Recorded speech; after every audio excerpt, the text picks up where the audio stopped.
Bonjour et bienvenue en Provence. Aujourd'hui, nous allons explorer le Luberon ensemble, à bord de ma 4L. Et quel meilleur endroit pour commencer cette aventure que Fontaine de Vaucluse, un lieu qui a fasciné tant de poètes, de mystiques et même des explorateurs comme Jacques Cousteau.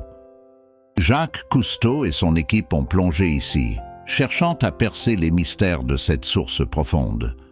C'est un endroit qui semble hors du temps, n'est-ce pas? Et puis, bien sûr, il y a Pétrarque, le poète italien, qui a trouvé dans ses paysages une inspiration sans fin. Pour lui, c'était un refuge, un lieu de contemplation, où la nature se mêle à la poésie.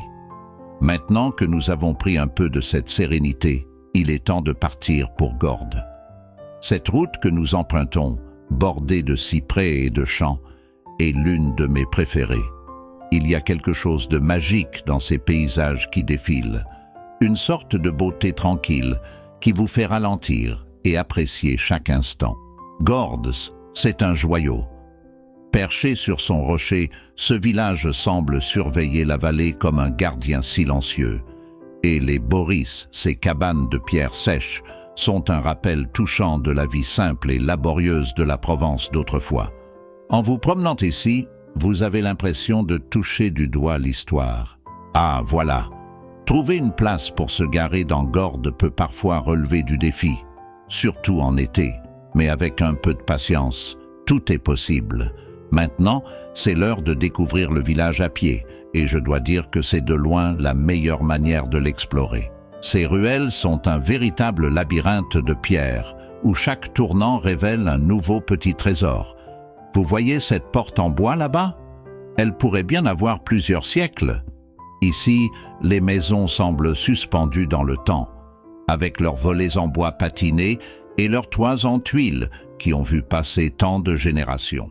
Ce que j'aime le plus, ce sont ces petites touches de vie. Les pots de fleurs qui débordent des balcons, les chats qui se prélassent au soleil comme s'ils en possédaient chaque rayon, et les portes entr'ouvertes qui laissent échapper des éclats de conversation. Vous avez l'impression de faire partie d'un tableau vivant. Gordes n'est pas qu'un village à admirer de loin, c'est un lieu à explorer. Les marches parfois escarpées vous conduisent toujours quelque part d'inattendu.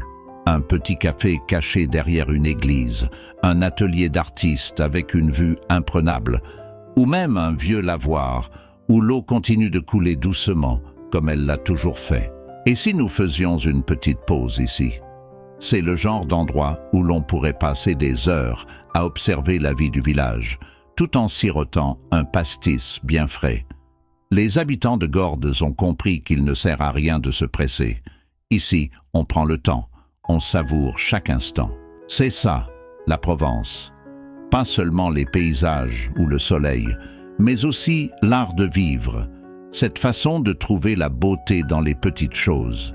Je pourrais passer des jours à Gordes, à flâner dans ces ruelles, à découvrir chaque coin et recoin.